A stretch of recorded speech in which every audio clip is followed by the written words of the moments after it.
Dawn broke over Holt Ranch like a slow breath, the kind that carries both resolve and ache. Frost clung to the fence posts and turned each barb on the wire into a pearl. Tamsin Holt stood with her palm on the cedar gate, feeling the wood's quiet answer to her touch, cold, stubborn, familiar. Somewhere beyond the cottonwoods, the creek fretted itself thin against the stones, and beyond that, the canyon kept its secrets under a veil of spray. Huck, her blue heeler with a ragged white blaze, danced around her boots. He kept dipping his muzzle to the ground and then glancing up as if the earth were whispering and he'd been asked not to tell. "Give me a second," she murmured, checking the cinch on the sorrel mare. The mare tossed her head, and Tamsin caught sight of her reflection in the horse's glossy eye, sun-brown freckles, wind-chapped lips, hair jammed under a hat that had seen better days and worse storms. 5 years since her father's last bad winter. 2 since the wells started failing in August instead of October.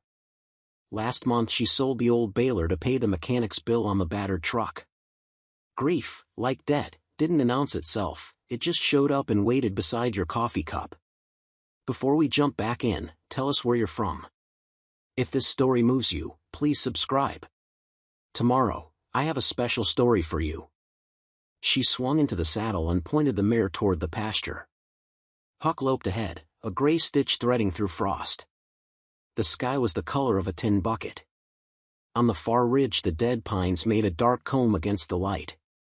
The drought had bitten down and refused to let go. In August the land had smelled like a blown-out match.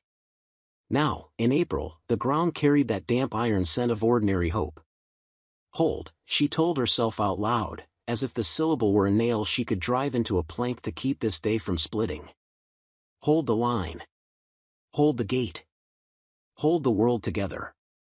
By the time she'd checked the west pasture and swapped out 2 cracked insulators on the perimeter fence, Huck was pacing, looking toward the creek. He gave a soundless bark, just the punch of breath, and took off down the shallow draw that fed into the main canyon. "Hey," she called. "You'll scare up the elk." But Huck didn't break stride. The dog ran as if he'd just remembered something important, a chore he'd left undone the night before. Tamsin hesitated only a heartbeat, then nudged the mare after him. The frost hissed under the hooves like paper on a wood stove. The draw narrowed and the cottonwoods thinned. The familiar trail into the canyon shoulder brushed the mare. She flattened her ears at the spray that drifted over the lip where the creek fell 30 feet onto polished rock. Tamsin slid down and tied the reins to a root. Huck already stood at the edge, tail high, weight on his front paws, a statue in the mist. "Not that again," Tamsin said under her breath. It was a thing her father had said too many times to count, "It's just a waterfall." Waterfalls. It lies to you, makes you think there's more back there than stone. The roar was a whole language that meant, turn back.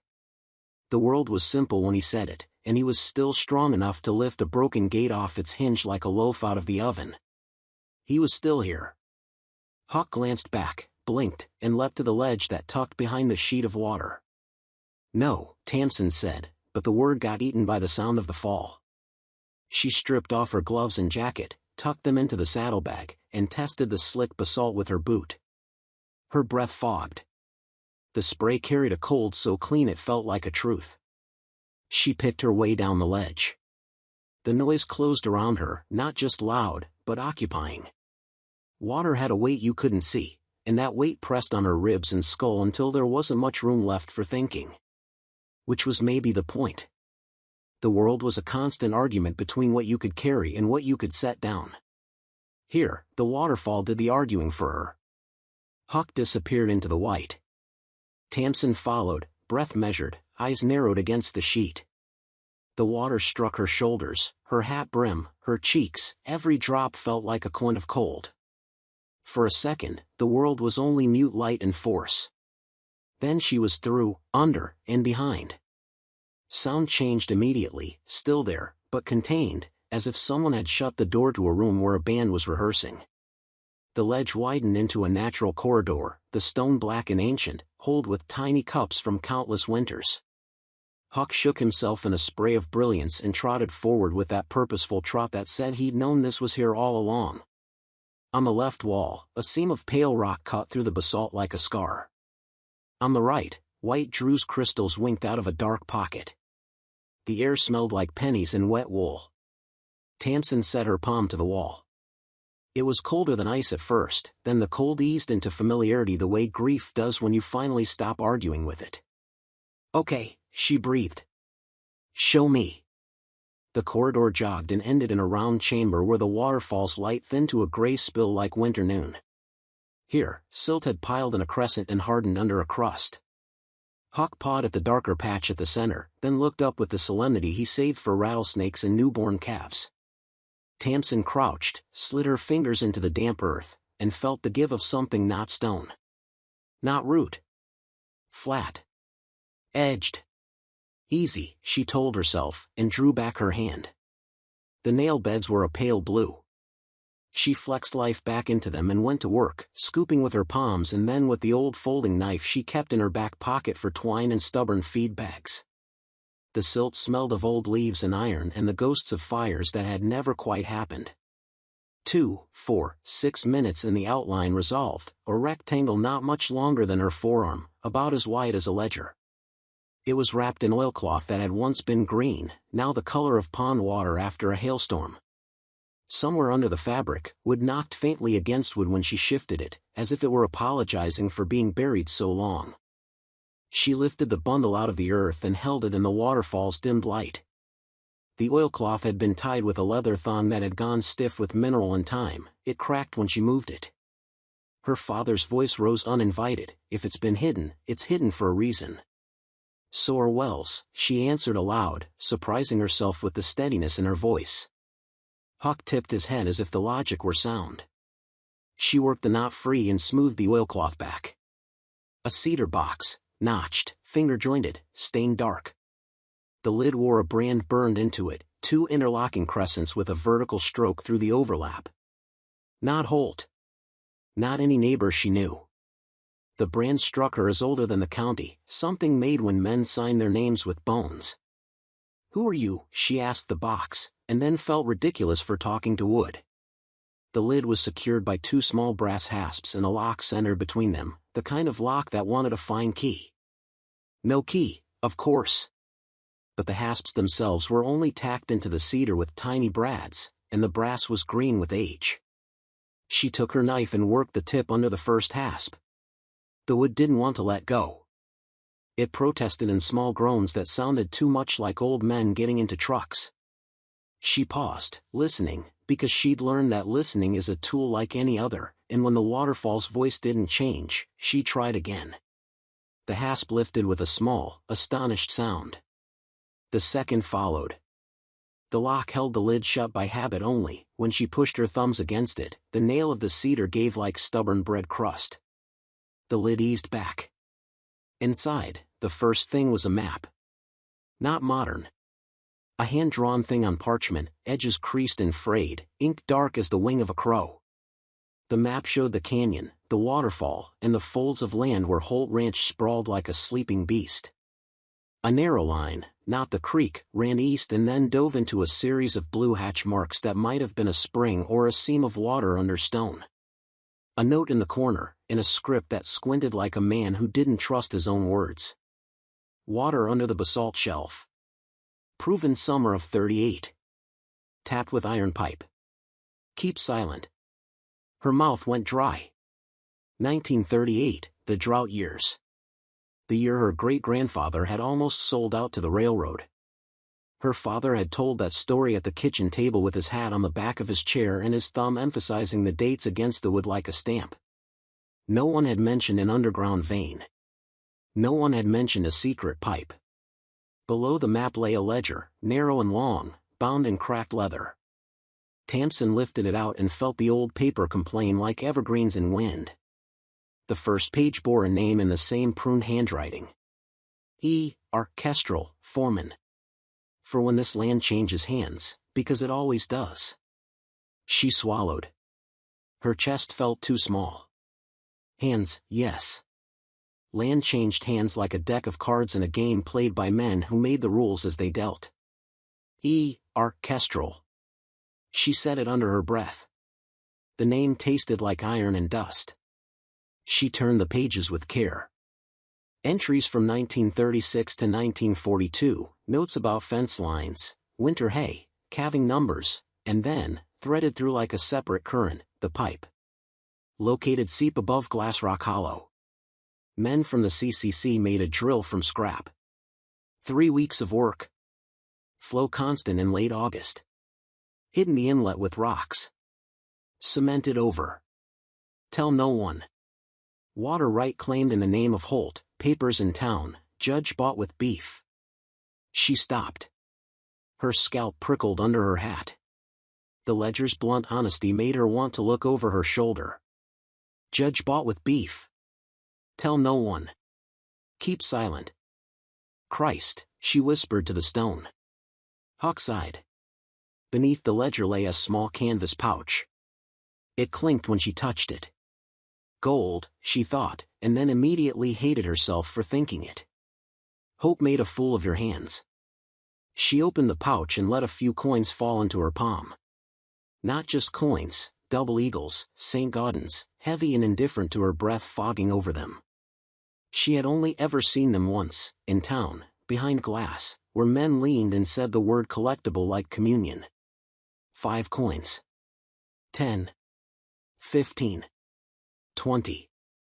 Enough to pay off the feed bill 3 times over, replace the truck, install a new solar pump at the north well, and maybe, just maybe, hang a new gate that didn't sag when the wind looked at it sideways.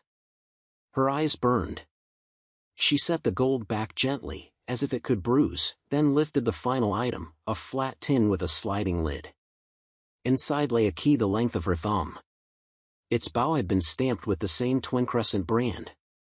She looked up. The chamber wasn't big, but it was bigger than it seemed at first, with a dark slit in the back where the stone had not quite closed on itself. A draft came through that slit, a breath from somewhere deeper than a waterfall's throat. She stood, box under her arm, Huck a warm press against her shin, and went to the slit. The key felt old and sure in her hand. She told herself she wasn't expecting to find a lock, that this wasn't a story, and the world didn't line up like a necklace of obvious beads, but when she slid her fingers into the slit, cold metal met her skin. A plate hidden in the rock. A keyhole where there shouldn't be one. She laughed once, quietly. It sounded like a bark and startled her. Huck wagged and thumped her calf as if to say, at last. Okay, she said. Okay. The key slid in like it knew its way home. She turned it. Something deep in the rock moved, a sound like old teeth fitting back into line. The slit widened by a hand's width. Air pushed through, colder than the cavity, scented faintly with something she couldn't place, clean, mineral, and a ghost of sage that made her think of her mother's winter tea. She put both hands on the edges and pulled. The stone resisted, then conceded. Behind it, a second chamber exhaled a thin veil of dust that glittered like pollen. Tamsin set the cedar box aside and ducked in.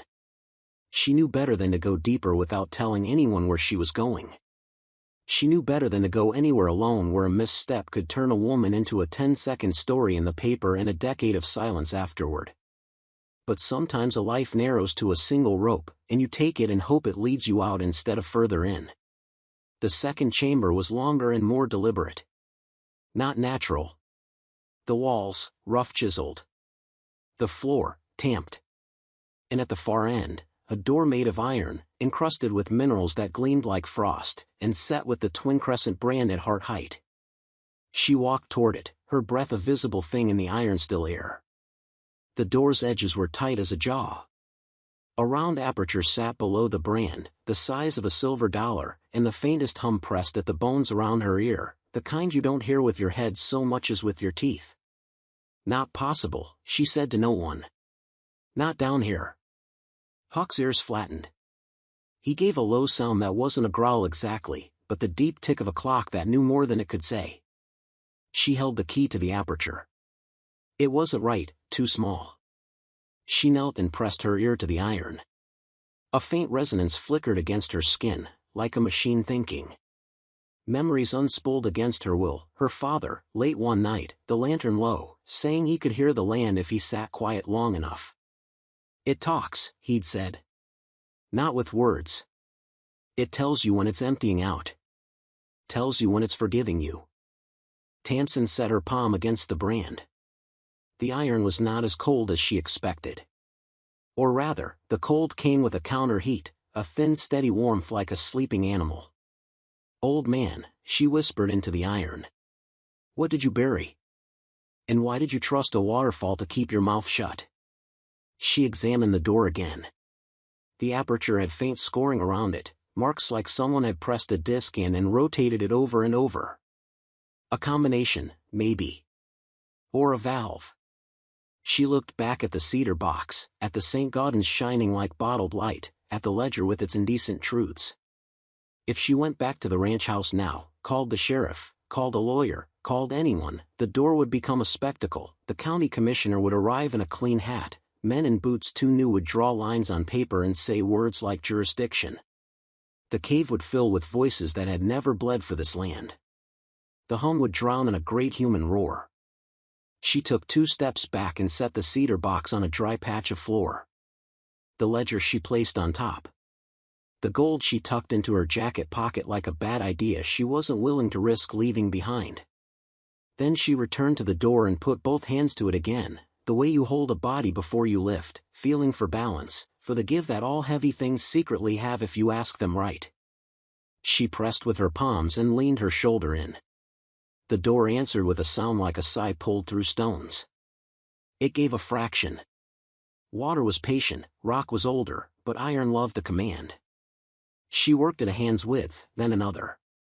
Huck leaned his weight against her calf as if to anchor her to earth while she pulled at something not meant for one woman's muscles.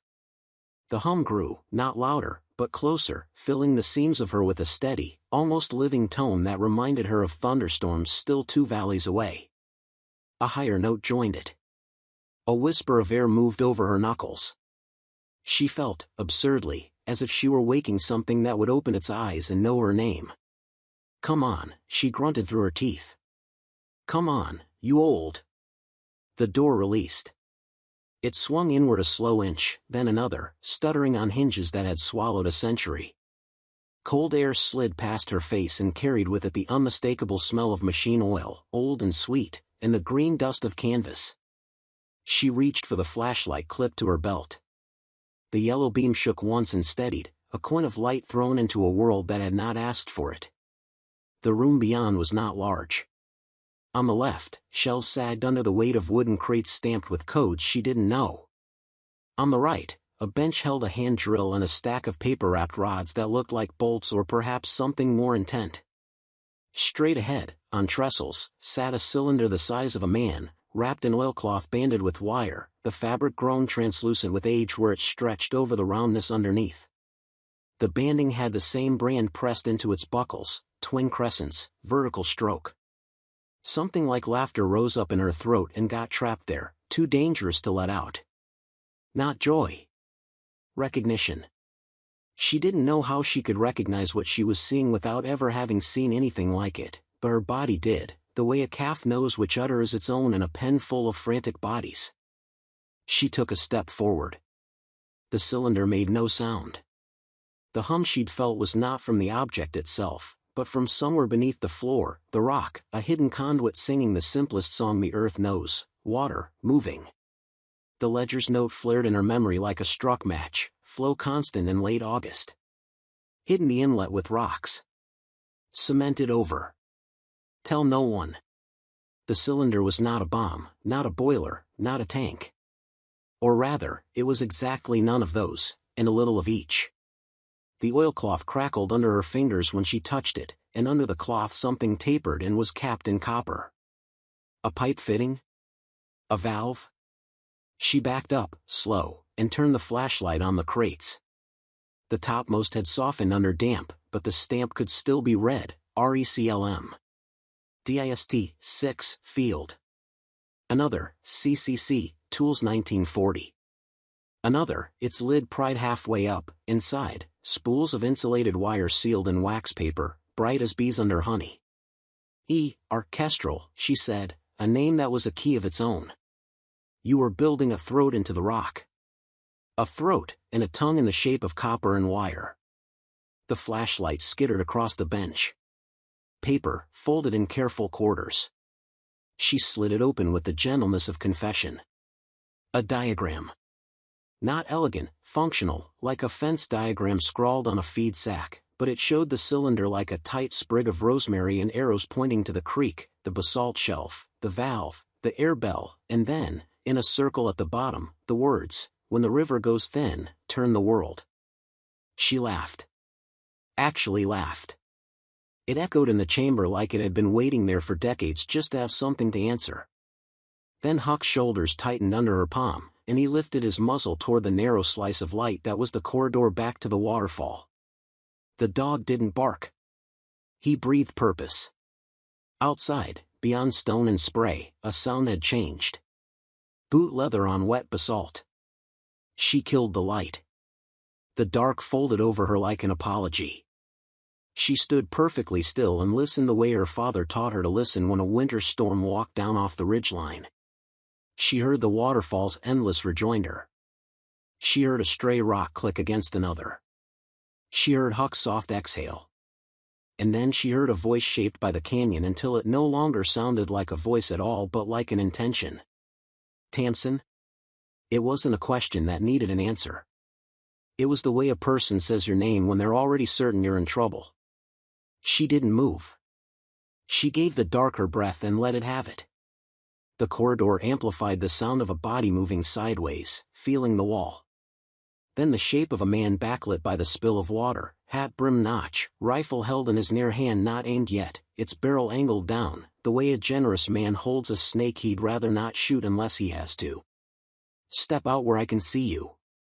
She didn't. She could feel the ledger at her ankle where she'd set it down.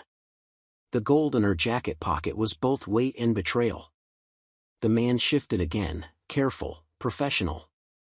She recognized something in the silence between his sentences. Some men used words like a hammer, this one used them like a blade. He was in no hurry, he wasn't afraid of the dark because he'd brought his own. "Tamsin," he said again, lower. "Whatever you found back there, it's county business now. Best you don't put your hands on another thing." Her jaw clenched so hard it hurt. County business. She pictured the commissioner's new boots on this floor, the paper maps, the fake gravity in his voice, the machinery of men who smiled while they measured. Huck gave one soft sound and then went silent. He had taken 3 steps toward the corridor and set himself between her and the voice. "Come on," the man said. "I don't want to say it twice." The waterfall answered for her, it always did, but this time the words came through the roar as clear as if the canyon were her own throat. "Step away from that door," he said. "And leave the box." Tamsin eased her hand along the cylinder's wire-bound flank and found the copper cap. The diagram burned in her mind.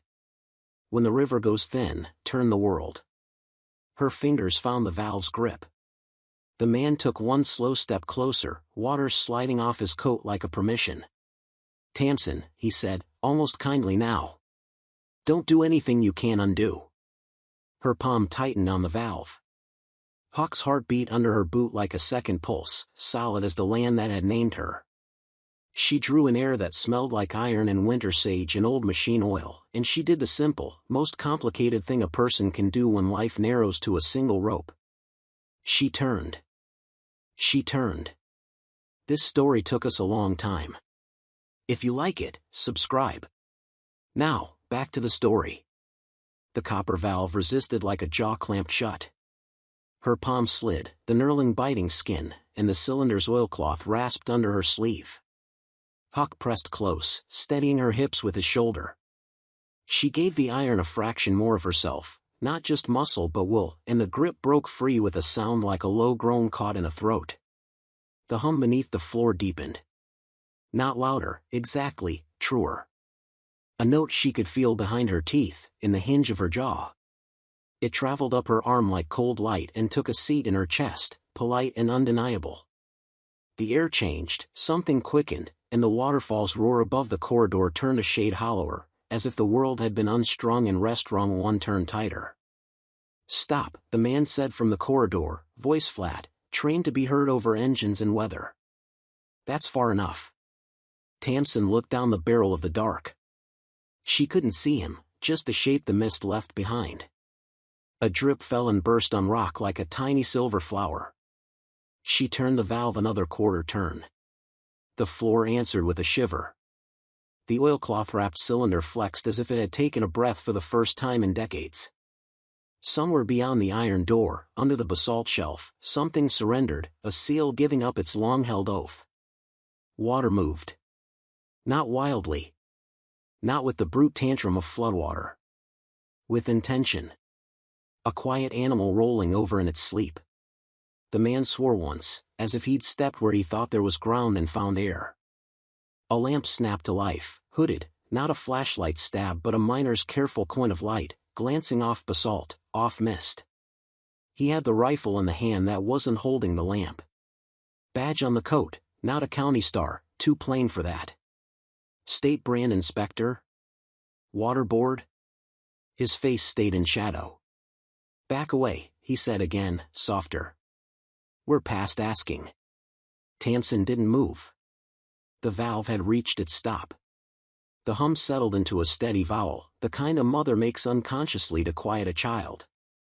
The iron door's hinges clicked as minerals cracked and fell like crystal frost. Huck's ears tipped back. The dog wanted to bolt and wanted to stay at the same time. Loyalty is a two-handed rope. What are you opening? The man asked. Not your mouth, she said, surprised to hear humor in her own voice.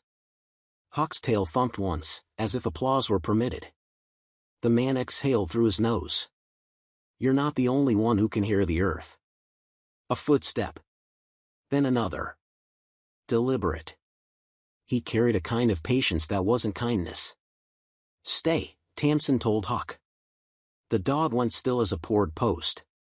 She slid the flashlight from her belt and set it, unlit, on the bench by the diagram. She picked up the ledger and tucked it under her arm, then slipped 2 of the gold coins from her jacket pocket and palmed them without looking, the metal warmer now from her body. Proof, if she needed to turn a doubter into a witness. Bait, if she needed to turn a witness into a problem. Last time, the man said. No heat. The heat was here in her, where old iron met old secrecy and made steam out of resolve. Tamsin lifted her hands from the valve and raised them to shoulder height, empty palms toward the corridor. She stepped sideways toward the cedar box, planted the ledger on it, and said in a voice she didn't entirely recognize, if you step past the threshold, you're part of this. That means you carry it. Understand? Silence that wasn't empty. He understood, or he was weighing whether understanding would cost more than force. He came anyway. He was taller than she expected, hat brim low enough to keep the waterfall's stray light from giving him a halo. Stubble not from style but from a day that had been longer than expected. Coat damp to the elbow, cuffs dark with mineral water. The lamp made a slow wander around the chamber, tasting the cylinder, the crates, the diagram. Jesus, he said, but like a measurement not a prayer. Who are you? Tamsin asked. He took his time answering. Men who announce names too quick usually mean for them to do more work than they can. Rowan, he said finally. Ward Rowan. He didn't offer a card. People who did this kind of work never did, not where paper could end up under someone else's coffee cup. Huck shifted, reading him the way dogs read weather. No hackles. No wag. A stillness that meant, we could go either way. Rowan's gaze settled on her, steady as a string pulled between 2 fence posts. Whatever that valve feeds, he said, tipping his chin at the cylinder, you can't claim it by opening it. I'm not claiming anything, Tamsin said. I'm trying to keep my cows from dying standing up. His mouth moved, not a smile, not. The county's got a tanker on the way this afternoon. You put in the request. We'd be there already if the washout below Pavier's place hadn't eaten a lane. And next week, she asked. In August?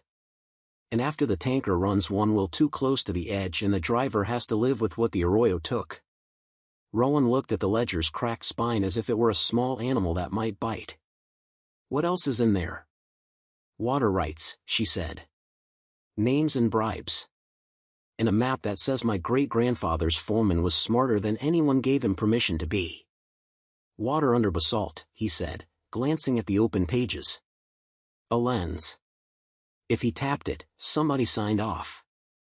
Somebody got beef, she said. And wrote tell no one. Rowan's jaw flexed. If there's a functioning infiltration gallery and siphon under this shelf. Say that slower, she said. So it sounds like English. You've got a hidden intake upstream of the fall, he said, patient the way men get when they think you'll forgive them for it. Pipe buried in the shelf. Air bell to maintain siphon, somewhere above grade. Gravity does the rest. If it's intact. His eyes touched the copper like a hand he wasn't willing to extend.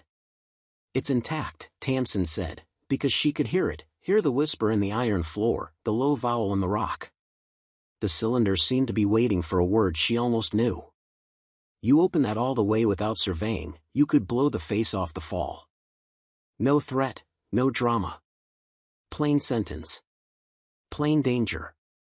And if I don't, she said, I blow the face off my life. Rowan's lamp skated over the crates again, the stamps, the brand. Who else knows? You, she answered. And a dog who keeps secrets better than people. He nodded once, as if that were an answer he could work with. He didn't lower the rifle, he didn't raise it either. If I help you, I lose my job. If I don't help you, I get to keep my job and hand your land to the first man with a letterhead and a thirst. Then you already know which one you can live with, Tamsin said. Because one of those jobs is work and the other is sleep. They stood with the door breathing cold and the cylinder listening to both hearts. Rowan lifted the lamp and found the aperture below the brand. That's your bell, he said. You vent it to break the siphon. The old foreman wanted a kill switch. Smart. He looked at the map again. Where's the outlet? Tamsin pointed to the pencil hatching half a mile east, the shallow draw that skipped past the cottonwoods and ran, in good years, like a girl late for chores. There. You open more than a crack, Rowan said quietly, you'll have a river. It'll talk to people who never listened before. Rivers have always had to raise their voice for men, Tamsin said. Women. Dogs. Huck sneezed, offended on behalf of his species. A low rumble like distant wagons rolled through the rock. Rowan set the lamp on the bench, took 2 steps to the valve, and laid his hand beside hers on the copper. He didn't push it shut. He didn't pull it further open. He matched her pressure and looked at her without blinking. Agreement is sometimes nothing more than 2 hands on the same stubborn thing. Quarter turn more, he said. If the intake's clear, you'll hear it. If it's fouled, you'll hear that too. Tamsin turned. The copper responded like a horse turning its head to look at a rider it respected more than feared. The hum deepened again, then steadied into a pitch so soft a person might miss it if they hadn't been taught to listen by men who sat still with their eyes closed and said things like the land forgives you if you don't lie to it more than you have to. Huck's tail rose. His nostrils flared. A draft slid along the floor, this one damp and sure, not cave breath but the first fingers of a traveling body. Outlet, Rowan said. Now. They moved together, a choreography no one had rehearsed. Tamsin snapped on the flashlight as they cleared the iron door, then killed it again for the corridor under the fall, where too much light would turn water into knife. The world returned to sound and touch, the slap of spray on cheek, the slick lip of basalt under boot, Huck's steady weight on the stairs of stone. At the mouth, the waterfall clawed at itself, white hands pulling white hair. The sheet had slackened along the right margin, the part that braided across a ledge like a sash. Tamsin felt Rowan register it beside her, a minuscule thinning where only people who counted water like sheep would notice. They climbed. The mare snorted when Tamsin emerged. The horse had turned her head toward the cottonwoods with the inevitability of a compass. They ran for the draw. Wind made itself from nowhere, shouldering down the comb of dead pines and pulling river smell into the valley. Tamsin's boots sank then skidded as the first water bowed the grasses. Huck sliced ahead, then doubled back to check and flew forward again as if he'd been born to deliver messages between bodies made for different kinds of speed. The outlet was a black mouth in a bank that had never looked like it held a mouth. The pipe was rust-red where the grass had kept it wet, invisible under summer's parched mat, now slick with gratitude. The first water burped mud and stones, spat a drowned vole, and then came strong and clean in a clear sheet, as if the earth had remembered the shape of generosity. Tamsin's heart did something she hadn't permitted it in months. It lifted without permission and looked at the future without flinching. Rowan crouched by the flow and stuck a finger in, then held it to the light like a man tasting soup for salt. Cold. No iron. That hum you heard? That's a big chamber. Your foreman knew how to stay above the red layer. Tamsin didn't take her eyes off the water. She had that sense ranchers get in the minute before a calving goes wrong or right, the sense that if you blink you'll tell yourself you caused whatever happens with your eyelids. You can run this to the north tanks, Rowan said. There's grade if you lay it smart. Might make a head gate in that notch. It'll draw eyes. Let them look, she said before she meant to. Then, after a breath, no. Not yet. A truck ground gears on the far road. Voices rose, distant, metal and impatience. The tanker. The county. The machine that arrives when you file papers and says, with its engine, you asked for me, now do as I say. Rowan stood. You want that tanker to turn around?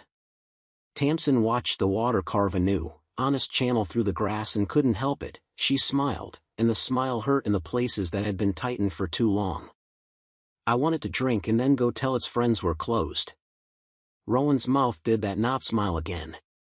They don't like being told. Neither do dogs, she said. Huck bathed his chest in the new cold and came up gleaming. They jogged back toward the house with the creek throwing light around their knees. The pasture changed as the water went, color under frost, grasses lifting like men waking when they've been allowed to sleep past grief. A meadowlark broke from the fence post and wrote forgiveness in the air because that is what meadowlarks have always done with their throats. By the time they reached the yard, the tanker had turned in through the cedar gate and sulked to a stop beside the well house.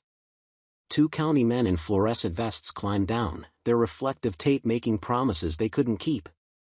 You Holt, one called, as if the answer hadn't been obvious for 4 generations. Tamsin touched her hat. Yes, sir. You sign for delivery, we'll fill that cistern and check the float.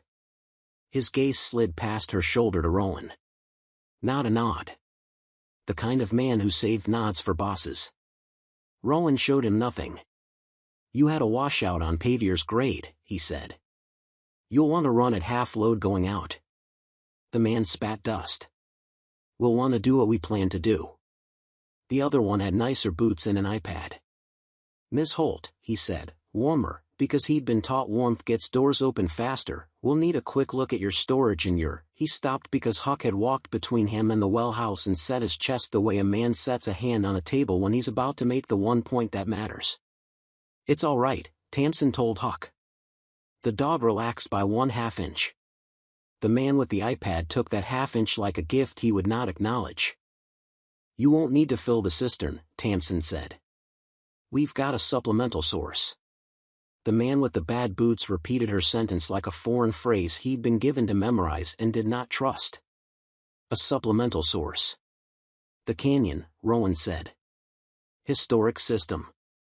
Pre-war. Foreman's notes. He didn't show the ledger. He said the words like a small shield. Historic systems require inspection, the iPad said. And permitting. And reporting. And, he raised his eyes from the screen. Shutting down until the county can be assured of safety. Safety, Tamsin said. She turned and pointed. The new stream ran bright enough to throw coins onto the underside of the cottonwoods. Of water. Of the public, the iPad countered. Words like public and safety get carried like batons. Rowan stepped a degree closer to the men without becoming any bigger. You can put the load in Pavier's stock tank. He's down to mud and 3 sorry-looking hens. After that, you can bring the inspector in the morning. Today the county will refrain from stepping foot in the canyon. He said refrain like a man setting a bowl down in front of a dog who is good but not that good. You don't run us, Bad Boots said. No, Rowan answered. But I do fill out forms with boxes you don't want me checking. The iPad measured him, weighed the cost of pressing a matter on a day that was already behind schedule. He turned to Tamsin. Ms. Holt, I'm marking this delivery as deferred. I'll need you to sign a receipt acknowledging that deferral is your choice. Tamsin took the stylus. Her hand did not shake. She wrote her name like a wire the wind had not bent in years. When they drove away, Huck chased the tanker to the second fence post and then lost interest and came back and leaned against her knee the way he'd leaned against her on the stone stairs. The pressure felt like a vow. You just want a day, Rowan said, watching dust lift. I've learned what a day can hold, she said. A cow can calve. A storm can ruin a roof. A man can leave and a woman can remember how to put the coffee on for one. A day's a country. Rowan nodded. We use it well then. They spent it like people who knew the price of their own breath. Rowan walked the grade from the outlet to the north tanks and showed her where to set a headgate with scrap galvanized, how to lay line without digging a dead man's curve. He listened to the pitch of the flow and adjusted the valve at the iron door with the precision of a man who'd tuned generators on mountain dams in February with gloves stiff as shingles. Tamsin bolted brackets and cut pipe and held things with her knee and her teeth and discovered her shoulders could ache and still be glad.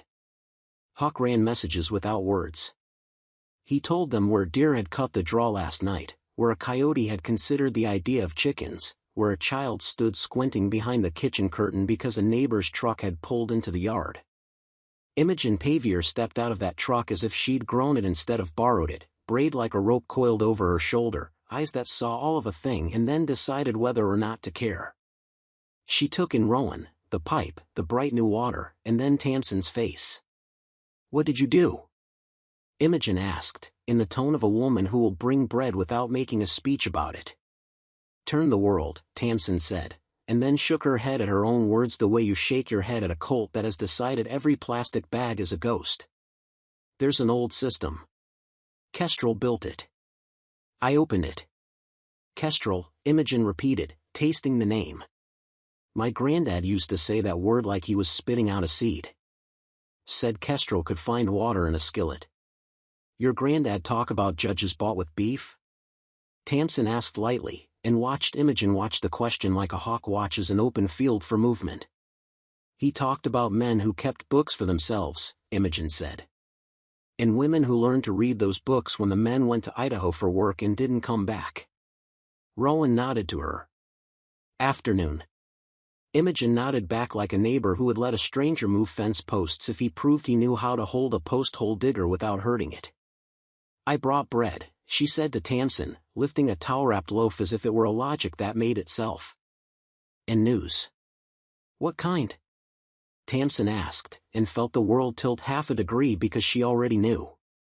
It's the kind you feel coming in your teeth before anyone says it. The kind that hangs off a blue sky like a hornet under a porch. Rowan Consolidated bought the tracked-up canyon, Imogen said.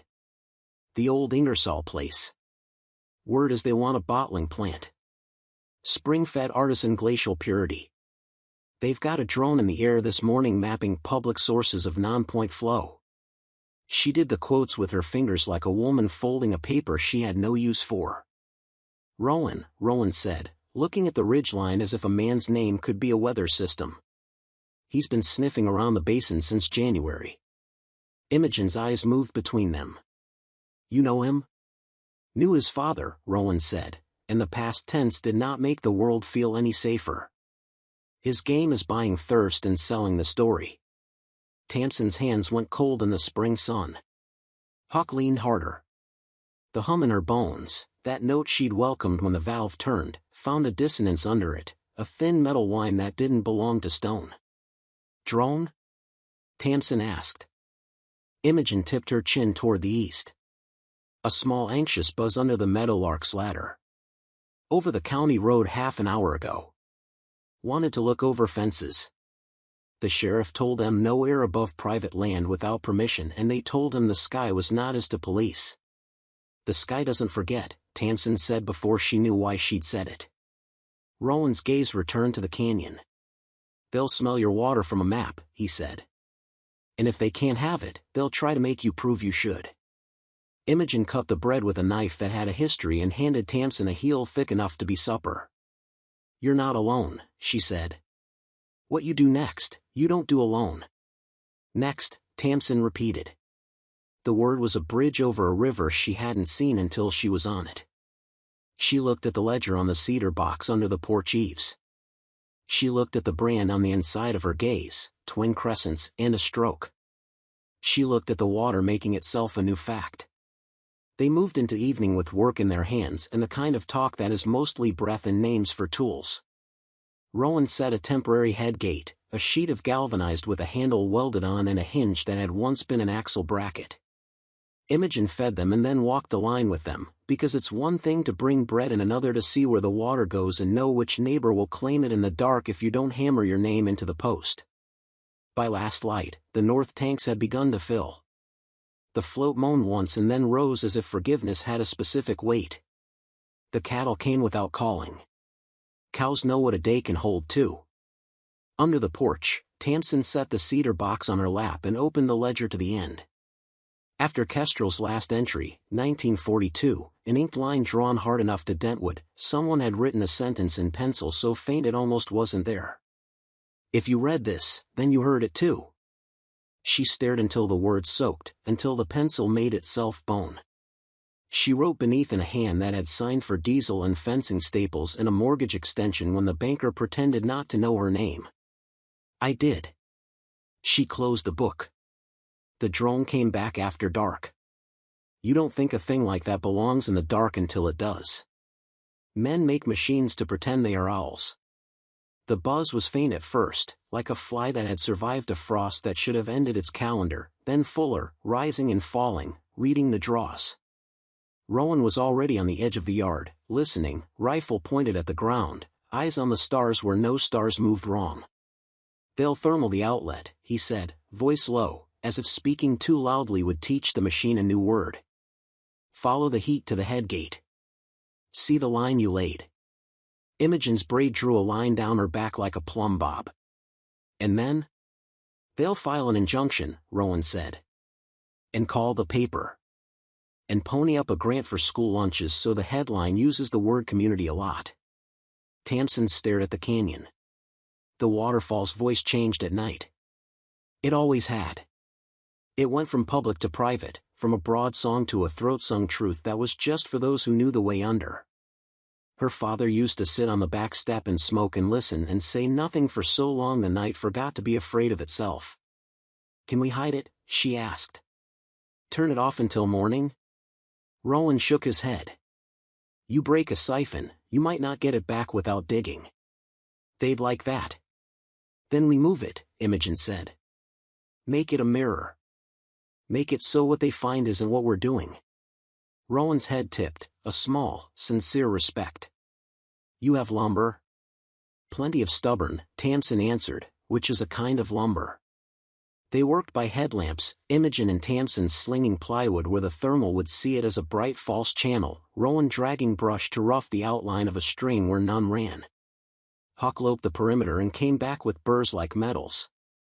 The drone circled, made a low pass that stirred the hair on Tamsin's arms, and drifted east as if it had lost an argument with its own battery.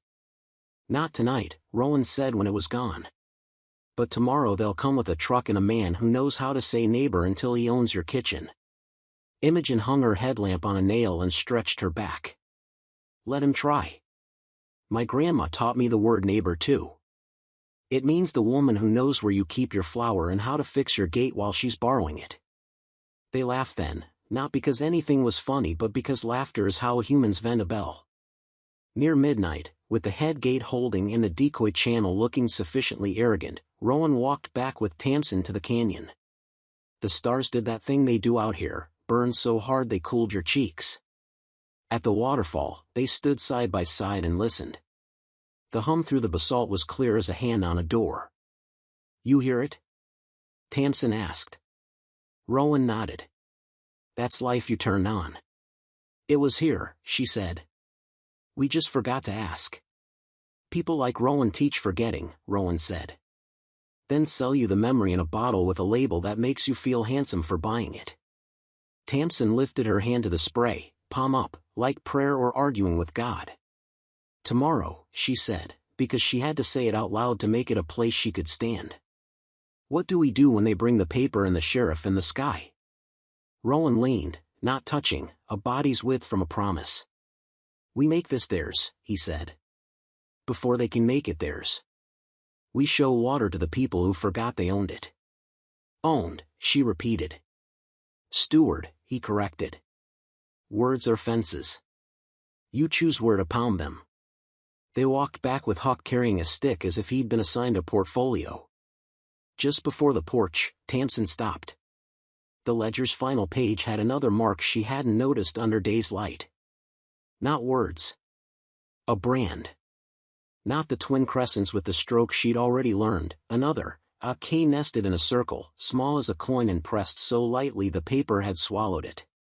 She rubbed it with the pad of her thumb and felt the indentation, a pressure a dead man had made with a tool held in tired fingers. Kestrel, she said. Rowan looked. You trust him? I don't even know him, she said. But he's the only one in the room who keeps telling the truth, and he did it 80 years ago. Rowan nodded once and was quiet a long moment. Men like me, he said finally, as if he were choosing to say a thing he usually chose not to, we carry 2 watches. One that tells us when to be where a man tells us to be. One that tells us when the land expects us. Most days, the first wins. Today, I think I'm going to let the second have me. She didn't know what to say to a confession like that, so she didn't. Quiet is a language that has to be practiced with other people in the room or it gets rusty. They slept in drops, an hour, a dog bark, a check of the head gate, a walk to the porch to listen. Dawn came early like it always does for people who don't get to decide when it will. The trucks came with it. 3. White. Not the county's. Private. Clean mud on the tires like makeup. Logos on the doors, Rowan Consolidated Water, Basin Operations.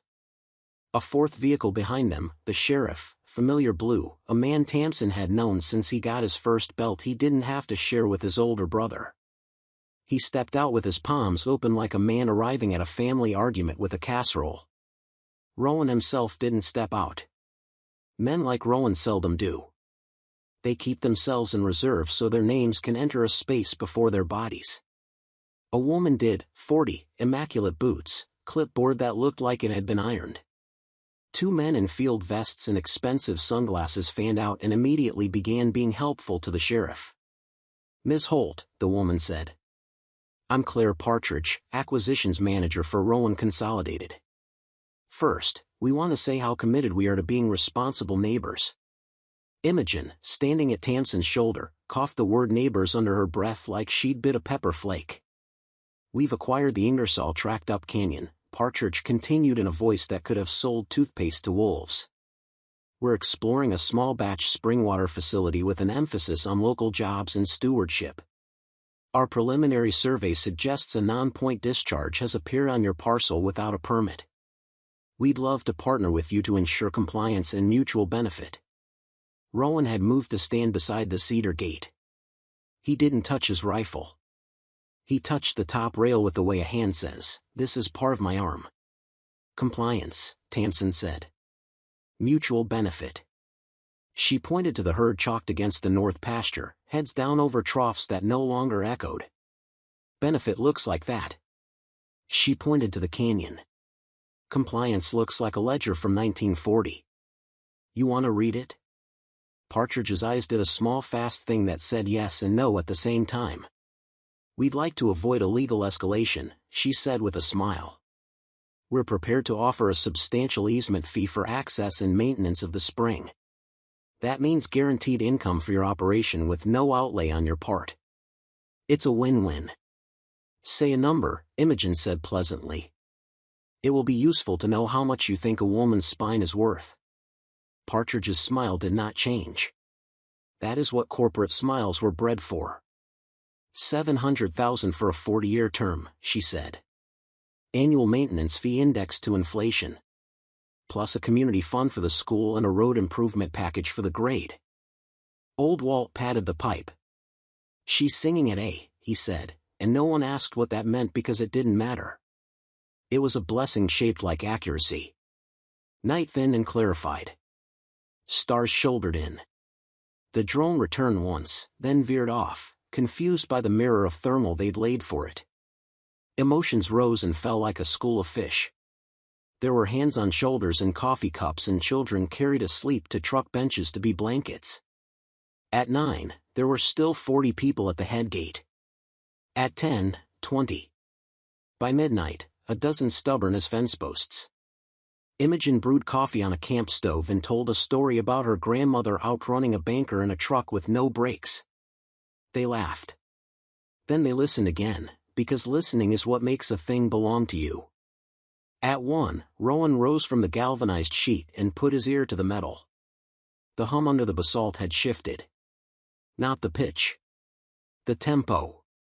The way a horse breathes before a run. You hear it? Tamsin asked. He nodded. She's settled. We can open her to demonstration without knocking loose something we don't mean to. He lifted his voice. If you want to hear what your forefathers left you, come. They gathered in a crescent, faces pale in headlamp light, eyes set like men and women who had already decided what they'd do tomorrow if tonight told them they were right. Rowan looked at Tamsin. The valve was her hand's work. He stood back. She took the handle and felt it heat and cool at the same time. She thought of her father and his quiet. She thought of her mother's winter sage. She thought of Huck leaning into her bones when a dog knew better than she did which pressure would hold a person together. She turned. The world answered. The waterfall's voice rose, then thinned, a chord like a gate lifting. The black mouth in the bank went full, then fuller, then found a note that made every board and rib on the place ring like a guitar laid flat on a table and played with the heel of a hand. The air bell under the basalt burped and then made itself into a throat and sang. People stepped back, then forward. It is human to retreat from miracle and then want to touch it. Listen, Mrs. Garcia whispered to a girl whose head was against her hip. That's ours. Huck barked once, full-voiced. The cattle in the north pasture lifted their heads as if the note had written their names on the night. Tomorrow, Rowan said softly, almost to himself, they'll bring papers. They'll bring men in ties who'll try to speak over this. But tonight, he stopped because something else had joined the song. A deeper tone. From the canyon. The iron door. Tamsin's chest tightened. That's not right. Rowan's head was already up. You didn't touch the bell. No. The tone grew. Not the shock of a failure. The certainty of a thing completing a circle. They ran. Huck went ahead, then doubled back, frantic with the need to be in all places at once. Stones rolled under boots and snapped out sparks like short-lived stars. At the waterfall, mist hit like thrown silk. They ducked into the corridor with their headlamps off, bodies remembering the stone's grammar. Inside the chamber, the oilcloth-wrapped cylinder trembled. The valve had not moved. The hum had. The iron door stood a hand wider than they'd left it. Someone's in there, Rowan said. No one went past us, Tamsin said, but even as she spoke she felt the ledger's pencil line under her skin again. If you read this, then you heard it too. Not a person. A system completing itself. The hum folded, rose, and settled. The door eased open another inch. The draft came cold and thick, machine oil, yes, but now something else, a smell like carved cedar and wax. Tamsin lifted her light and swept it into the deeper room. The beam hit a shape on the back wall, a panel she had taken for iron in the day's light, now clear as confession under the lamp. Not iron. Wood, axe-hewn and sealed, banded in copper. Carved in it, the K in the circle. And beneath the brand, a message burned into the grain in letters careful as fence posts. If the river goes thin and men go thirsty, give this back to them. I took what I had to. I kept what I could. Under it, a keyhole. Not the bell. Not the valve. Another lock entirely. God, Rowan breathed. There's more. More what? Tamsin asked, but the room answered for him. Behind the panel, something knocked once. Not an echo. Not the pipe. A clean, hollow sound like knuckles on a door from the other side of history. Rowan raised the rifle without aiming. Huck's nails ticked on stone. Tamsin's hand went to the cedar box without thinking and found the flat tin with the sliding lid, the second key she had not used. She didn't remember putting it back in the box. She didn't remember deciding to take the box with her. She only remembered the feeling under her ribs that had guided her all day, rope, taut, leading. She slid the lid. The key lay there, stamped with the twin crescents. The bow fit the light wrong. The cut was different from the valves. Don't, Rowan said, not because he knew, but because belief makes men prudent. If we leave it, Tamsin said, Rowan opens it tomorrow and tells us what was inside belongs to him because he brought witnesses. Rowan said nothing. He didn't lower the rifle. He didn't raise it either. Tamsin stepped to the panel. The wood was smooth and dry despite the cave's breath, as if oil and hands had been teaching it the word patience for 80 years. She put the key in the lock.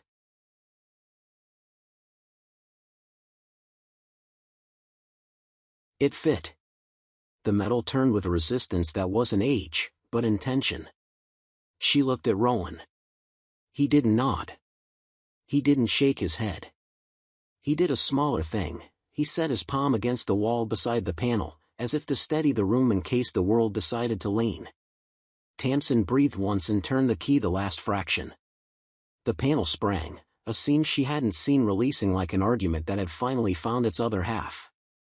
Cold air shoulders through, rich with the smell that had been hiding under machine oil all along, the smell of paper. Paper and ink and cedar and time. She lifted the lamp. On shelves that ran from floor to ceiling, wrapped in waxed cloth and ribboned with string, lay ledgers. Dozens. Scores. Names on their spines. Not Kestrel. Holt. Ingersoll. Pavier. Garcia. Names of every family in the basin. And dates. 1911, 1924. 1938, 1956. The years rolling like a creek that had never stopped running even when men said it had. Water rights. Quiet deals. Receipts. Maps. The whole story of a valley's throat written in hands that had expected to be buried with their owners. And in the center, on a plinth that wasn't trying to be anything else, lay a long narrow bundle. Oilcloth. Wire banding.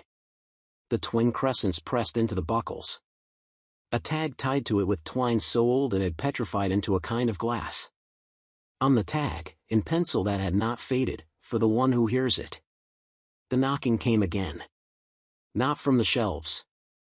From inside the bundle. The room went still. Even water paused. Huck's hackles rose as if a storm had stepped into his chest. Tamsin, Rowan said. Step back. But she didn't. She took one step forward and set her hand on the oilcloth. The knock came a third time, sharp, unmistakable. Then, as she pressed the cloth, a line of air escaped the seam with a hiss, cold as a cellar door in January. The twine crumbled under her fingers. The wire banding yielded like duty. She peeled back the cloth. Inside lay a coffin-shaped case of cedar, clamp-lidded, narrow as a man who had been careful with his food. A brass plate on the lid caught the lamp and made itself into a sun the size of her palm. The engraving read. E. R. Kestrel. Rowan whispered, "Oh, God." The knocking came again. From inside the case. Tamsin met Rowan's eyes. She wasn't sure which of them moved first. She wasn't sure if the waterfall made a sound or if her heart did. She wasn't sure if the entire valley heard what they heard in that dark iron room. She reached for the clamps. And something on the other side of the cedar knocked back, 3 slow times, patient as a river counting years. Patient as a river counting years. The clamps were cold under her fingers. Tamsin slid the first one free and felt the pressure ease from the lid, a little sigh as if the box were glad to be asked. The second clamp came easier, as though the cedar had decided consent was the easiest way to keep a promise. Huck's nails clicked once on stone and then went quiet. Rowan shifted his weight, rifle lowered but ready, a man's body becoming a brace for a moment larger than wrists and hinges. "On 3, he said softly. She nodded and did not wait. She lifted. The lid rose a hand's span. Cold air pushed across her mouth, carrying the dense scent of paper and the faintest breath of wintergreen. No bones. No linen. The lamp slid light into the cedar and revealed felt-lined ribs, a nest built for something both delicate and stubborn. A mechanism lay inside, a cylinder of nickel with a comb of fine teeth, a bell glass like a cloche over a cake, leather bellows dark with oil, a governor flywheel and 2 hammer pins polished by time. On the belly of the machine, a disk of bakelite wore grooves like the land scene from a hawk, the story of a valley spun in tight rings. It was a phonograph, but not like any she had seen in town. This one was designed to wake only when the land itself did. The knocking had been the 2 tiny hammers, calling through the cedar. As the siphon's hum steadied, the bellows breathed, and the governor kissed a pace from the vein under the basalt. The machine had heard what she heard. It had waited for the river to say its name. "Good God," Rowan whispered. He built it to sleep until water moved. On a brass plate fixed to the cloche, neat punched letters spelled, "If there is flow, there is need." Tamsin's hands hovered. She lifted the glass. The bellows exhaled a careful sigh. The needle arm twitched toward the groove. "Are you ready?" Rowan asked, and both of them knew he meant a larger thing. She lowered the needle. Static, soft as wool, a breath taken across paper. Then a voice, thin with age but clear in the way clarity carries when it has no reason left to lie. "Elias Kestrel," it said, as if introducing itself to a room that might be empty. "Foreman. Holt. Year of our Lord 1938 and 9. If you are hearing me, then the river's throat has been opened, and you have my apology for making you do it without my say-so." The voice paused and a scribble of chair legs and a match struck and blown told her a man had been alive as he recorded these grooves. He cleared his throat and went on. "We kept this quiet because the county taught us to. We learned that men come running when water speaks and bring paper with them and call it law. I do not write to deny law. I write because the river runs under law and over it and through it, same as it runs through rock. We built an intake above the basalt shelf. The boys from the CCC liked a job that felt like saving something. We struck the lens clean as a bell. We set a siphon, a bell to break it, a valve to mend it. We poured the mouth into a cut where a woman who knows her cows can send it where it needs doing. The judge signed the paper in the Holt name because I set a side of beef on his table and watched him remember a winter when his mother went without. I am not proud. I am not sorry. If the world is thin when you hear me, then you will have company. Drought makes neighbors. Men with trucks and names on their doors will call you friend, then take your water until your stock forget their own names. So I leave you more than a pipe. I leave you the books." Tamsin looked up at the shelves, waxed cloth parcels labeled in the hands of the dead. The machine ticked on, the governor a little metronome keeping time with the river. "These books," Kestrel said, as if he could see her lift her lamp, "are the record of what we did and what was done to us.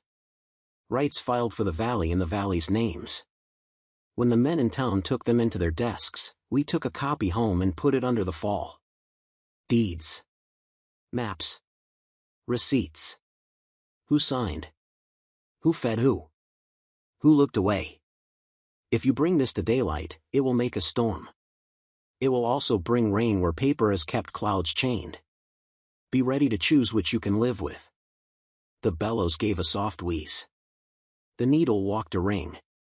"One more thing," Kestrel's voice said, a shade closer now, as if he had leaned toward the horn in the old little room where a man had set this all down because his hands needed to do more than nail planks.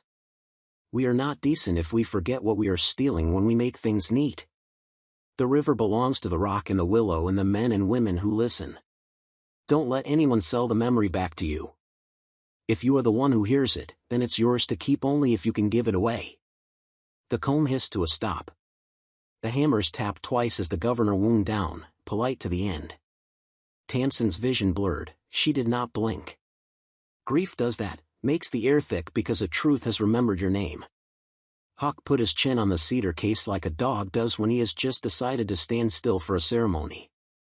We take the books, she said. Rowan nodded. And the machine.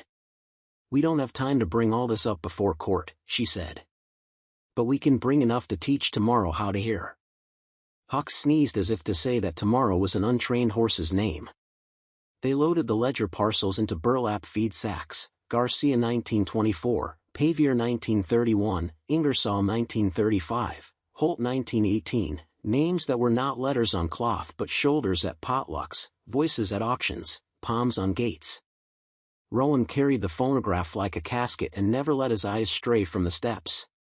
Tamsin slid the cloche back over the mechanism for the climb, and in the glass she caught a ghost of her face and thought, this is what it looks like when a person becomes the kind of ancestor who stares out of an old photo over someone else's breakfast. The waterfall met them with its weather. They stepped through into night. Headlamps burned small suns in a crowd that had refused to go home. Imogen walked out of the dark, braid a black comma turning the sentence of her back into a statement. What is it? Imogen asked, gaze catching on the machine. A mouth that remembers, Tamsin said. And a throat that knocks when it's time. They set the cloche on the porch table. Rowan gentled the needle into the groove. The crowd quieted the way a church does when hymnals are already open. Kestrel came into the night again, thin and sure, and talked to his grandchildren by mistake or design. Old Walt stood straighter as the words walked across the boards.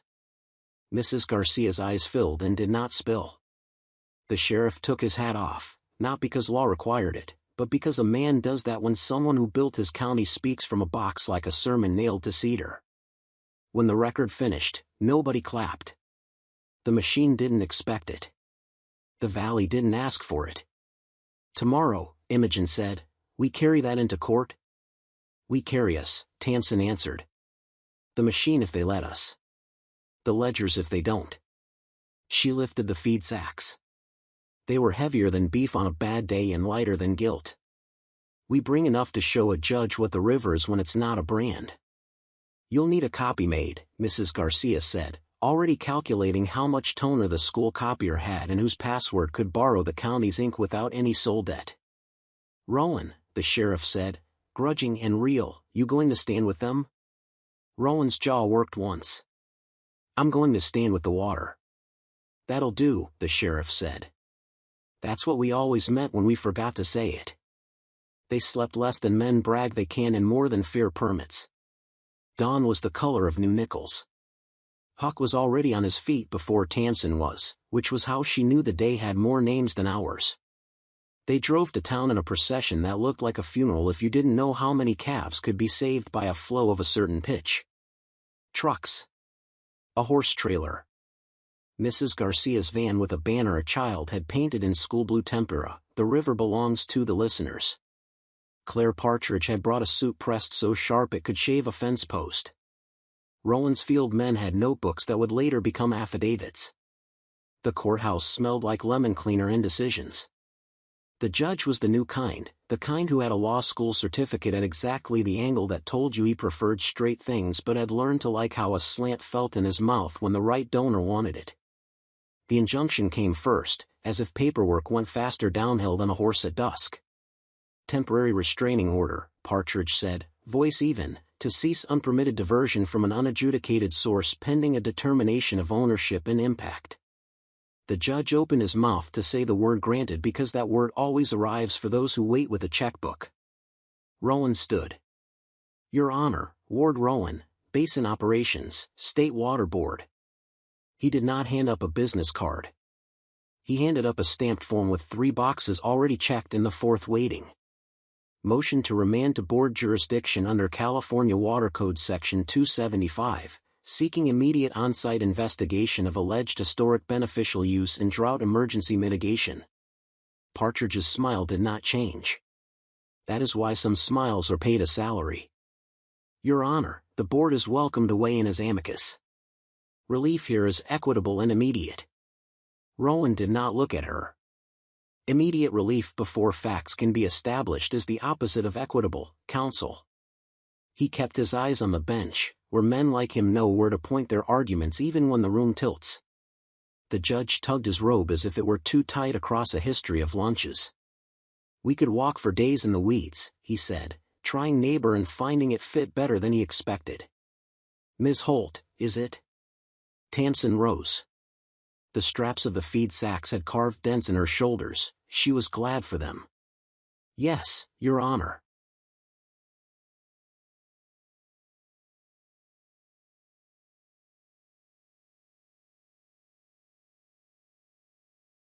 "You have an attorney?" Tamsin considered lying. "Truth is the first thing rich men hire you to sell back to yourself." "Just books," she said. "In a machine that talks." There was a smile from that one corner of the room that always knows when honesty has tried its legs and decided to stand. The judge looked like he remembered his mother's hands when she turned her wrists under a kitchen tap that had run dry. "You brought books," he said. "Ledgers," Tamsin answered. "Water filings. Receipts. Maps. A record of this valley's throat." "Your Honor, we're not trying to steal a river. We're trying to remember it." Partridge moved to object and decided not to, the way a horse decides not to shy because another step would make him stupid. "Bring them up," the judge said, surprising himself. "And the machine." They set Kestrel's phonograph on the evidence table. It looked like a joke until it started to sound like law. The needle dropped. The governor took a breath. Elias Kestrel came back into the room and told a man in a black robe what he'd meant to tell him 80 years earlier when the robe had a different face and the same mind. The courthouse changed shape as the voice unspooled. "Not much. Just enough that a fresh crack in the plaster above the calendar might have been the river finding a seam in the limestone of a man's education." "Counsel," the judge asked when the record ended. Partridge stepped into the angle of the bench's eye and folded her hands in a church shape. "Your Honor, antique recordings are not adjudications. They are sentiment." She let that word sit a second too long. The valley and the benches remembered what city women sounded like when they said sentiment in front of men who had buried children. She tried again. "We do not contest the community's history with this source. We simply argue that absent a valid, current adjudication and accounting of impacts downstream, an unregulated diversion is dangerous." "Dangerous," the judge repeated, "like cattle dying at a dry tank." He rubbed the corner of his eye with the edge of his robe, as if dust had floated in on a neighbor's story. Rowan stood again, voice quieter now. "Your Honor, we request a site visit. Today. Let the court hear what they heard last night. Let the board measure. Let Ms. Partridge walk under the fall and put her hand on the iron. If we are breaking something we can't mend, I will close the valve myself." Partridge's smile wasn't a smile anymore. It was a plan trying to remember how to be a face. "Rowan consolidated welcomes transparency," she said, "and if the valley had been less polite it would have laughed out loud. We request that all parties refrain from touching any mechanism whatsoever during the visit." "Granted," the judge said. "We'll go hear it. Sheriff, if you'd be so kind as to arrange for us not to get killed getting there." They drove back to the canyon with the son already thinking about where to die. It was the kind of procession towns remember even when they pretended not to, truck doors slamming, the courthouse clerk carrying a box of files like a baby, the judge stepping carefully, Partridge adjusting her boots to look like she had worn them before today, Rowan steady with the phonograph, Tamsin leading with Huck's ear flicking the way a compass trembles when it senses true north again. At the fall, the spray did what it always does to papers, turn them into apologies. The clerk swore softly and held her cardboard like a bird in weather. "Leave the books up here," Tamsin said. "Bring your ears."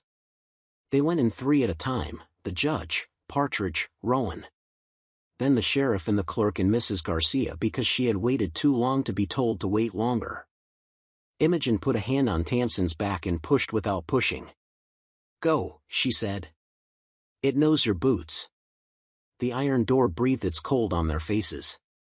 Kestrel's panel stood open as they had left it. The shelves waited with their patient grammar.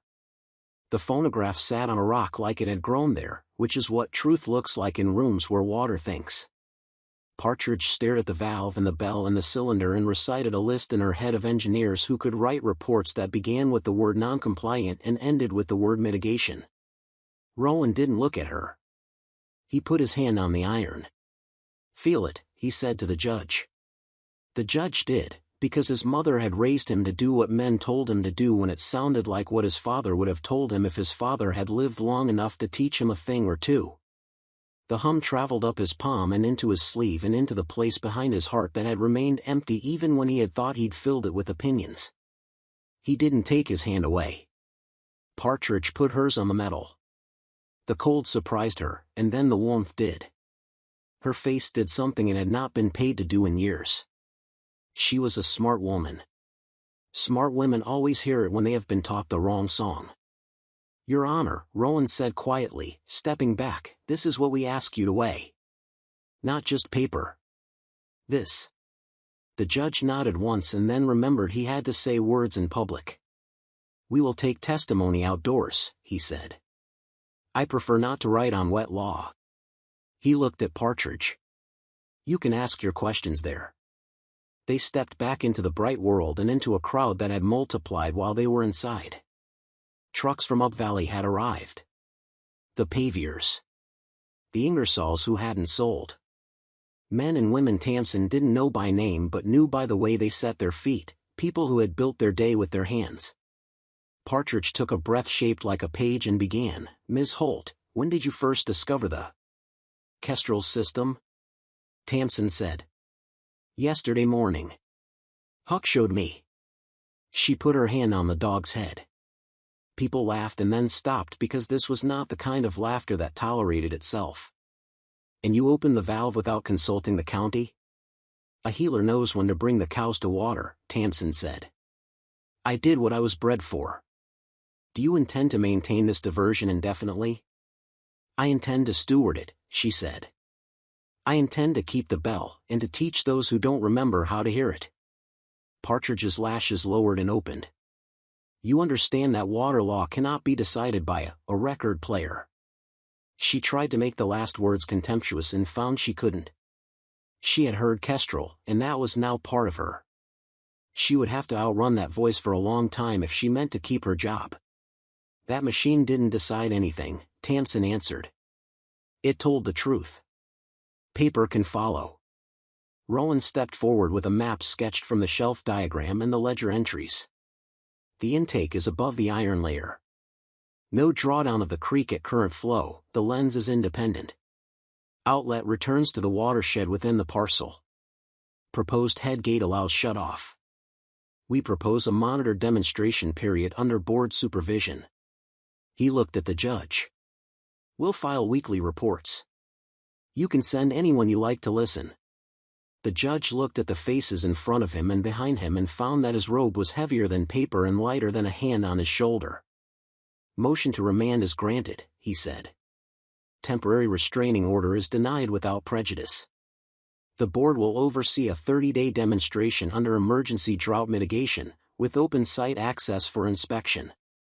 Ms. Partridge, your client may participate as a member of the public." He glanced at Rowan. "And Mr. Rowan will have his reports." Partridge didn't flinch. "Rowan Consolidated will reserve all rights to seek further relief." It came out flat. She had to say it. The men in the clean trucks behind her had already texted men in cleaner offices. "We would like to install gauges to ensure transparency." "Mrs. Garcia has gauges," Imogen said, and the crowd laughed the right way this time. "And a scale that has weighed more lunches than your grant application will feed." The gavel didn't fall. The judge had carried it out because that is what a man does when he leaves a building, but he didn't raise it because some decisions don't need wood to make them true. They did not win a war. They earned a day. You learn what a day can hold. In the next 30, the line to the north tanks was dug proper. Isaac brought his backhoe and a thermos of coffee that had learned how to be better at being coffee by being made by a man who had lost things and kept breathing. The kids from the high school tallied flow rate and pH and wrote notes in the margins of notebooks that would become the first good work of their lives. Mrs. Garcia catalogued ledgers like a librarian armed with a rifle, which is to say she used her eyes like a weapon and her hands like kinder hands than the law had earned. The sheriff brought donuts on the 12th morning and looked like a man who had remembered his mother's laugh. The judge drove out twice more in a truck that had not known it could carry a robe. He didn't wear it. He held the iron the way a man holds a banister after the 6th step of a dark staircase and felt the hum like a thing he would have to explain to no one. Rowan sent more trucks, then fewer. The drone flew less and then not at all after somebody's nephew with a slingshot shot schoolyard long and persuaded it to forget the way home. Claire Partridge came twice. The second time she wore boots that had learned how to be boots and no makeup men could comment on. She carried a tape measure. She measured, and, because she was the smartest woman in 3 counties, she listened. On the 28th day, a letter came certified. It was the kind of letter that puts 3 names in the return address so you'll know at least one of them can survive the suit. It said words like trespass and enjoin and damages in the amount of and appeared to believe the court would forget what it had learned at the mouth of a waterfall. Rowan read it at the porch table and stacked it under the phonograph's cloche like a coaster that had never earned the right to touch cedar. "They'll try again," he said. "They can try until the calves wean themselves," Tamsin said. "We'll still be here." He looked at her and didn't look away. "I won't always be," he said simply. "The board rotates posts. They'll send me somewhere else with a different hum to listen to." She felt that, like a fence cut across a field, she wasn't done bailing. "I know. You'll need someone who hears it when I don't," he said. "I have a dog," she said, and half smiled. Then the other half came. "And a valley." He touched the railing. A valley is the only appointment that matters. They did not talk about whether he would stay. People who work with rivers know better than to promise what the next bend will do. But he did not leave yet. Kestrel's words traveled. Mrs. Garcia played the record at school, and 8th graders sat up as if their chairs had learned posture.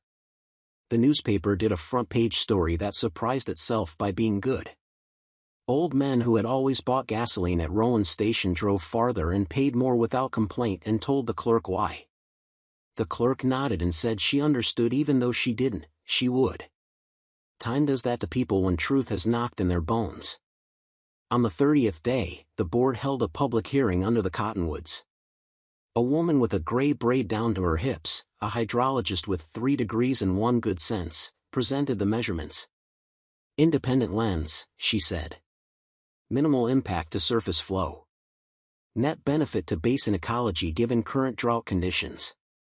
Recommendation: formalize historic beneficial use to community trust managed by the basin." Trust, the judge said softly, as if he had been introduced to it late in life and wanted to catch up. Rowan sent a man in a suit with a jaw that shone like a shovel. He said, carefully, that his company would litigate. He said the words out loud because someone had written them on a paper he had practiced, and each syllable cost less than the coffee he'd bought on the way. But his eyes had been under the fall, and that would make trouble for his mouth one day when his daughter asked him what he did when someone finally gave something back that had been stolen before she was born. The judge took his time. Then he read the order: remand complete, temporary authority vested in the Basin Trust, monitoring continued, Kestrel system recognized as historic beneficial use subject to oversight, Rowan Consolidated recognized as a stakeholder without priority, court retains jurisdiction to ensure no one forgets who owns a river, and he smiled when he said it because he knew and they knew that the word owns had finally died in his mouth and been replaced by stewards. They did not cheer. They stood, and a sound moved through them. You hear it when a valley agrees to be a family again. It is not loud. It is like a gate swinging on oiled hinges. After, people brought food they had not planned to bring. A cake with the twin crescents iced on it in white and a copper stripe down the middle that looked like a river. Bread. Beans. A big pot of stew that had gotten itself together out of 3 kitchens that had forgotten nothing. They ate standing up, because eating standing up is how you say there is still work to do. When dusk made itself, Tamsin walked alone with Huck to the fall. The canyon was her chapel and her confession booth, and the place where a woman does not have to decide which prayer is which because the water decides for her. She slid behind the sheet and stood by the iron. It hummed the way a good dog breathes by your knee when the night is full of coyote names and you aren't afraid because you know your name louder. Thank you, she told the door. She told Kestrel. She told the dead pines that would feed the next fire and the green grass that would thank them for their bodies. She told her father and her mother and the cow that had died in a dry August and not made her hate the sky. Rowan came down the steps. He didn't speak right away. Good men learn silence before they learn law. You'll go, she said, not a question. Soon. He put his hand on the iron beside hers. There's a basin in the north that forgot how to listen. I owe them what I learned here. She breathed in the wintergreen hidden under machine oil. She had not expected to be the kind of person who could be glad for a thing that would leave her. But joy is not ownership. It is a promise that keeps itself even when it goes to work elsewhere. Write, she said. I don't write, he said. Then, I'll send a record. She laughed, and the canyon kept it and gave it back smaller so it would fit in the shelves. They stood until the drip from the lip of the fall ticked like a metronome for feelings that would not cleanly divide into four. Then they stepped out into the last light together. Months folded. The trust met. The line to the south tanks went in with help from hands that had been away for years and came back to see what their names sounded like underwater. Rowan sued and then settled and then sent a check for road work that had always needed doing. Claire Partridge sent flowers to Mrs. Garcia and a copy of her resignation letter to no one, folded into a book in the library for a child to find and ask about when she was ready to hear. Calves fattened. Wells breathed. The dead pines came down on a cold morning, and men stacked them like old mistakes. In the spring, the willow flushed with a green that could teach a woman with miles on her to speak kindly to her own face in a mirror. On the anniversary of the day Huck had put his paws on the rock behind the fall and said without a word that he had found an answer, the valley threw a party without a permit. They oiled the hinges on the headgate and tuned the throat. Old Walt declared it still sang at A, and the school band tuned to it and then played a song they had written that used only the notes the river made them want to use. At dusk, Tamsin carried the phonograph to the porch and set the cloche aside and lowered the needle onto Kestrel one more time. The words were the same, and different, because a year of breath changes people the way water changes stone when it is allowed to run where it belongs. When the record ended, Huck barked once and then lay down with a sigh shaped like his body. The stars came out in groups like families arriving at a reunion they hadn't known they missed. Tamsin's heart was a tank that had learned how to refill itself. A truck pulled in late, its engine careful. Rowan swung down from the seat with a way of landing that told her the road had been long and good enough. He had lost 10 pounds of worry and found a scar on his knuckle and a line at the corner of his eye that had come from laughing. Basin up north? She asked. Learn to hear, he said. Sent me away to go teach another. Thought I'd stop by and see if the first one kept her notes. They walked to the fall in the last of the light. He put his ear to the iron. Still true, he said. She put her ear to his chest. You too, she answered. They did not promise forever. They promised a season and meant it like rain. Later, after the cake had been carved crooked and the kids had invented a game involving glow sticks and faith, Tamsin took the ledger from the cedar box, Holt 1918, and opened to the place her great-grandfather had pressed his thumb into the margin because a man without school had needed to sign with a part of himself that owned his own name. She pressed her thumb there too, beside his, and the paper took both and did not tear. If you read this, then you heard it too. She looked at the valley, Imogen laughing with Mrs. Garcia, the sheriff dancing with his wife like a man forgiven, Isaac telling Huck he was a good boy which Huck had known all along. She looked at Rowan on the porch listening to the buzzing of a night that would always be full of questions and coyotes. She looked at the dark beyond, where men like Rowan still learn how to be human the hard way, one docket at a time. She closed the book. She put the cloche back on the machine. She checked the headgate the way you check the latch on a stall when the mare's in foal and the wind is up.